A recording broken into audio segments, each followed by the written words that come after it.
আসসালামু আলাইকুম। আশা করি আপনারা সবাই খুব ভালো আছেন। আজকে আপনাদের যে বিষয়টা জানানোর চেষ্টা করব সেটা হচ্ছে যে শার্টলিপি বা হচ্ছে শর্ট হ্যান্ড মানে সাংকেতিক ভাষায় কিভাবে লিখবেন আপনারা সেই ব্যাপারে। আপনারা ভালো করে জানেন রিসেন্ট যেগুলো চাকরির সার্কুলারগুলো হচ্ছে, প্রতিটা সার্কুলারে কিন্তু হয় শার্টলিপি রিলেটেড একটা পোস্ট থাকবেই, হয় শার্টলিপিকার অথবা শার্ট মুদ্রাক্ষরিক।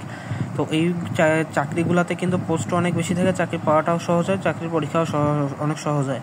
শুধু আপনার জানতে হবে শার্টলিপিতে কীভাবে লিখবেন, তো সেটাই আপনাদের দেখাবো। এবার দেখেন, শার্টলিপিতে এ এবং সরে আ, একার সরে আকার, বড় গোল, ব ফার্স্ট ব্র্যাকেট একটু বড় আকারে বাম সাইড থেকে, ঠিক আছে। দ ঢ ড ঢ এটা হইতেছে নিচ থেকে উপর পর্যন্ত বড় একটা দাগ, একটু বেঁকা আকারের, নিচ থেকে উপর পর্যন্ত, মানে আমরা অবলিক দেই না, এই যে অবলিক দেই ওরকম নিচ থেকে উপর পর্যন্ত।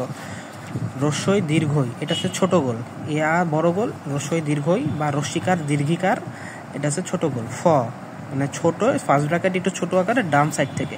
গ ঘ এই যে নিচ থেকে একটু বড়, আপনার অনেকটা কিসের মতো বলবো, আপনার চাঁদার মতো, ঠিক আছে। এই যে নিচ থেকে বড় আকারে চাঁদার মতো। হ এটা হচ্ছে নিচ থেকে হালকা একটু উপরে, মানে মাঝ বরাবর যাবে, ঠিক আছে।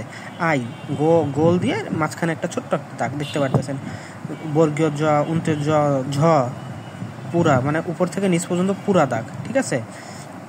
দ ধ যেমন হইতেছে আপনার নিচ থেকে উপরে, এই তিন জ বর্গীয় ঝ এগুলো হইতেছে উপর থেকে নিচ। ক খ খিও এটা হচ্ছে গ ঘর উল্টা রূপ। গ ঘ এটা ছোট, এটা হইতেছে এই বড়, এটা হচ্ছে ছোট। ল এই যে নিচ থেকে বড় একটা দাগ দেখতেছেন তো। ম একদম সোজা দাগ। দুই ন এই যে মূর্ধন্য দন্তীয় ন, জাস্ট ছোট্ট একটা দাগ, ময়ের অর্ধেক, ঠিক আছে। ম যেমন সম্পূর্ণ দাগ, এটা হচ্ছে অর্ধেক দাগ। সরিয়া ও উন্তস্ত একদম ইউর শেপ। প আপনারা যেমন ফ লেখছেন ছোট ফার্স্ট ব্র্যাকেট ডান সাইড থেকে, পটা হবে বাম সাইড থেকে। বয় শূন্য র, ডয় শূন্য র, ঢয় শূন্য র, দেখছেন তো। আপনারা যেমন ক খ খিও লেখছেন না, ওইটারই উল্টা রূপ, ঠিক আছে, দেখতেই পাচ্ছেন। ছ এখানে শটা বাদ দেন, ছ এখানে দন্তীয় স আছে, এটা ভুলে যান। ছ হইতেছে একদম মনে হচ্ছে পয়ের একদম সংক্ষিপ্ত রূপ, ঠিক আছে, দেখতেই পাচ্ছেন পয়ের সংক্ষিপ্ত রূপ।